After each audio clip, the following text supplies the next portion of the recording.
Hi everyone, just here to show you my new APC universal transfer switch I just installed. It's paired up to a Honda EU2000i portable generator.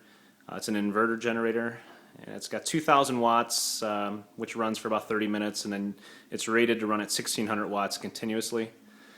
This universal transfer switch that I bought, what I really like about it is it's fully automated. It's got load shed and also adaptive load management. The load shed feature is nice because even though the generator's only got 1,600 watts, it allows you to power a lot of items, and what it'll do is you set the priority of the items, meaning that if you need a microwave to be operating, it'll shut down the fridge until the microwave is done, and then once the microwave's done, it powers the fridge circuit back up. And so what I have is on low priority for the fridge, a maximum time off of 30 minutes. That way the fridge stays cooled and I can start using a microwave or the TV upstairs and whatnot. The adaptive load management is just that, where you can set the minimum and maximum times on and off for a certain circuit. So it actually makes your generator seem like it's a lot bigger. And it's right now, I'll show you what's running in the house here in just a minute. I have it directly wired with 12-2 flexible conduit straight into the transfer switch. The transfer switch comes with an inlet right here with a plug that was hardwired into it, and I just took that out and used a hardwire kit that I purchased separately so I could plug it in outside. I have a male inlet receptacle, which I'll show you, and that way it just powers directly into the transfer switch. The nice thing about this transfer switch is you have three power sources. You got utility, generator, and uninterrupted power supply, UPS like you use for your computer. Obviously I turned the main breaker off, so the utility's off, it's running off the generator, and I defined two circuits on there that are uninterruptible, meaning if we lose the power, those things never notice it because it basically is running off this UPS, which powers those circuits. Right now I have a lot of stuff going on right now, so it's telling me I have 16 minutes of power if I didn't have the generator on. And this APC UPS would power those two circuits for about 16 minutes if I left all the lighting in my saltwater aquarium on. So that's here into the UPS inlet, and then it has a convenience outlet, which when I'm on generator power I have it powering the UPS to basically charge up the batteries. It's going to be hard to see here. Let me see if I can turn off the light. There it is. And so what's nice about this is I can go through system status. It says backups powering the load.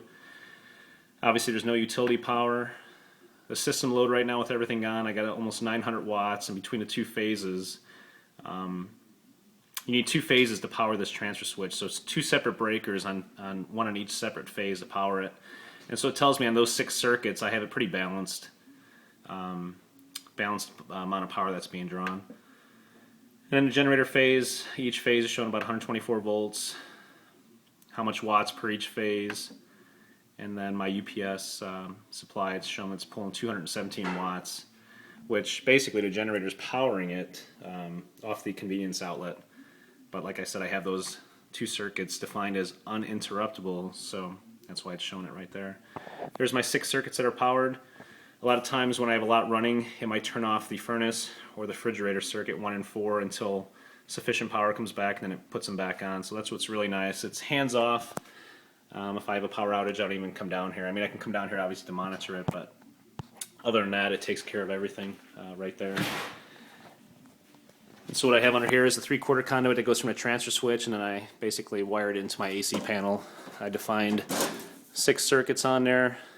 And that's about it. So I'll go show you upstairs what's being powered.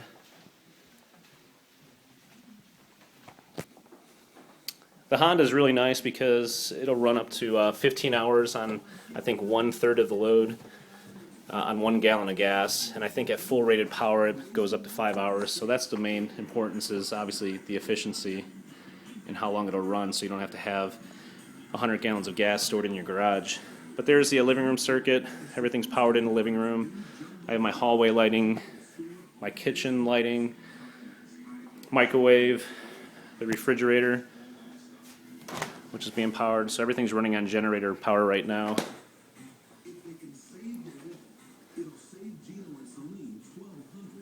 Sorry if I'm moving around too fast in here. I'm kind of trying to keep this video short. There's the hallway upstairs lighting.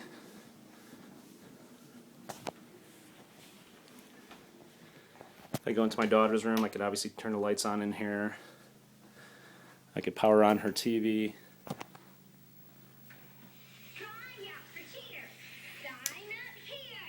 And then I can go into the master bedroom.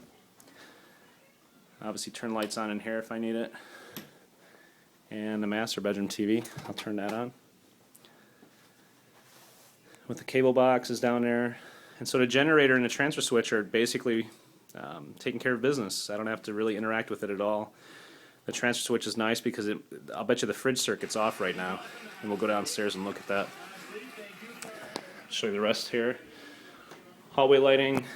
We got the bathroom lighting for them. So I mean really the whole house besides the AC in the summertime. My son's bedroom. Turn a fan on. Lights on if you needed it. And then it has my saltwater aquarium. Obviously very important that they always have oxygenated water. Computer's running, printer if I need it.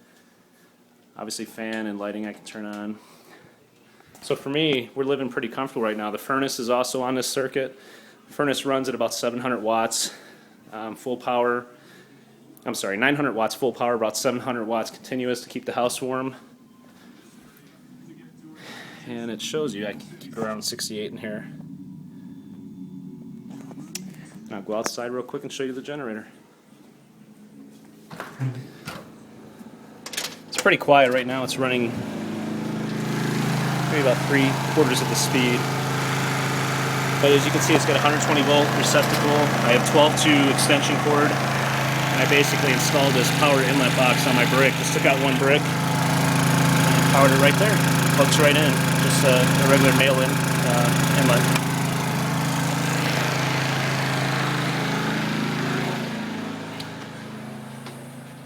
Alright, well I appreciate you guys watching, and I'll try to post some more videos.